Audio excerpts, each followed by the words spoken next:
Liverpool are not back in action until next weekend as they have an unfamiliar week off. However, that doesn't stop the news coming out of Anfield, and in today's video we'll discuss all the latest Liverpool news from the last 24 hours. There is so much to cover in today's video. And hello everybody, welcome back to the channel guys. I hope you're all well. Before we do get into today's video, as always, please do smash that like button and subscribe to the channel for daily Liverpool content. News broke this week that former England manager Eriksson sadly has terminal cancer, and a TV interview has now gone viral of him confessing his love for Liverpool. Eriksson, who is 75 years old, who has revealed this week to have cancer on which they can't operate, he told the BBC.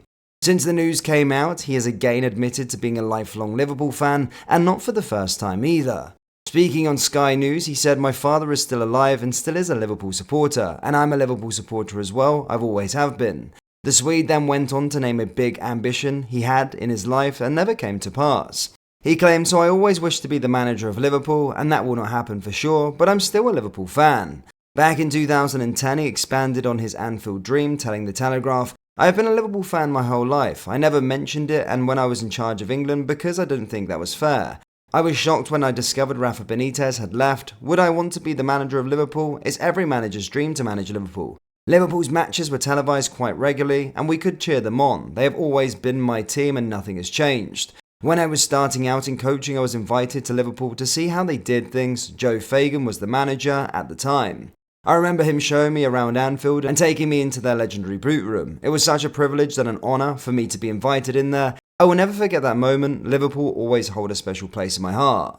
While he didn't achieve his goal of managing the Reds, Eriksson did have a successful career, winning 6 major trophies with Italian clubs, as well as leading IFK Gothenburg to a UEFA Club glory in 1982. That European triumph was the catalyst for a long career that arguably peaked when he got the England job in 2001. However, his 5 years in the role didn't bring success as a golden generation failed to win anything. In total, he has managed 17 teams throughout his incredible career that includes stints with teams such as Benfica, Roma, Lazio, England and Mexico. Liverpool, of course, doesn't appear on that list, but some supporters have suggested offering him a role of a manager for the upcoming Liverpool Legends match against Ajax on March the 23rd at Anfield. You'll never walk alone, Sven.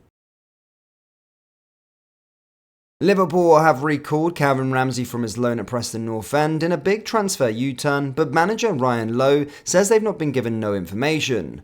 The Reds have had to bring several players back from loans this month. It seems Calvin Ramsey will return to Liverpool this month too, even if the Reds haven't formally announced it just yet. That's according to Preston North End boss Ryan Lowe. He said, "We've got no information on it yet, but Liverpool are calling him back. We are just waiting on them to officially announce it, but he has gone back to Liverpool, yeah." Lowe then moved to explain why Ramsey hasn't played much for Preston at all this season. He only had one start all campaign, with the second appearance coming on as a substitute against Middlesbrough. "He had been fit," said Lowe. "This first time he went back for a setback, but he trained with us every day. He came to us in November time, and last few weeks when he was available his fitness was fine. He had COVID obviously, but in terms of fitness it was an issue because he wasn't fit enough to be selected early doors. He was then fit and available, coming up against Middlesbrough and starting against QPR. After that he wasn't, and it's only been the last week or so since he was back fit." This certainly makes it sound as though Liverpool have been a little hasty with their recall here. Lowe appears to suggest that Ramsey's fitness has limited his opportunities, though that's seemingly in contrast to recent comments from the manager where he suggested it was more that he didn't feel Ramsey could contribute. He claimed, "He's fit and training every single day, but I have got to look at players who I can feel help coming off of the bench. I want more attacking players, and we've got Ali McCann or Alan Brown who can fill that right wing-back void, or even Liam Miller swapping over to the other side." Those comments highlight why Liverpool made the decision they did. If Ramsey isn't a regular, there's absolutely no point in him being at Preston. Doing so will only harm his development. Instead, Liverpool almost certainly try and find a new club for him this month, in what has unfortunately been a theme this January transfer window. Saudi Arabian side Al Ettifaq are targeting Liverpool stars Thiago and Joel Matip next summer when their contracts expire. The Saudi Pro League side, who are managed by Liverpool icon Steven Gerrard, already signed Jordan Henderson last summer, although the midfielder is looking for a return to Europe in the January transfer window. Gini Wijnaldum is another former Red at Al Ettifaq, while the likes of Sadio Mane and Fabinho are currently playing for Al Nassr and Al Ittihad respectively, the latter also leaving Anfield last summer. However, Gerrard is already under enormous pressure in Asia. His Al Ettifaq side are currently on a dismal run of form that has seen them drop to 8th in the Pro League table. Gerrard has called on a financial investment this January to help make his team more competitive, but Al Ettifaq's current financial position makes that impossible. Therefore, Al Ettifaq have begun planning for next season already, a process that has involved the club assessing potential transfer targets. According to multiple sources, 2 of those targets are Liverpool Gio, Thiago and Matip, both of whom are out of contract next summer. With neither player having signed a new deal with the Reds, they are free to discuss terms with Al Ettifaq ahead of a potential summer moves. Both players were identified by Al Ettifaq last summer, but the Saudi side ultimately chose to pursue Henderson instead, a move that has been nothing short of disastrous. While a Matip exit was never likely last summer, Thiago was frequently linked with a move away from Liverpool, with a switch to Saudi Arabia having been touted. However, the Spaniard decided to stay on Merseyside and fight for his place amid Liverpool's midfield rebuild, although he is yet to play for the Reds this season due to injury. Thiago's injury woes means that Liverpool are unlikely to extend his deal beyond this summer, but Matip, despite suffering a season-ending injury last December, could still get a new contract. The 32-year-old centre-back had been impressive up until he ruptured his ACL, with Jurgen Klopp having hinted at a new deal for the former Schalke man.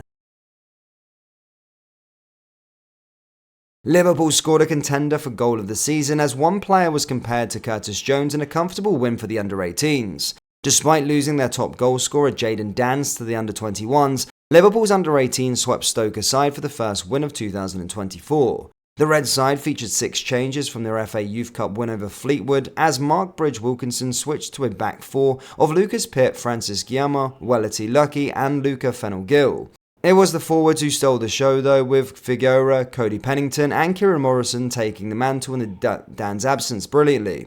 Liverpool's opener came from when Morrison played a great pass in behind for Pitt, who put a low cross into the 6-yard box. This put defender Sidagana under pressure and prompted him to accidentally turn the ball into his own goal from close range. The match didn't go all in Liverpool's way, however, and they went in level at half-time due to Pedro Nazal, who nodded in a corner that looped over goalkeeper Cornel Muscua's head. It wasn't long before Liverpool regained the lead, and they did so thanks to a contender for goal of the season. This was a true definition of a team goal, finished by a couple of moments of individual magic.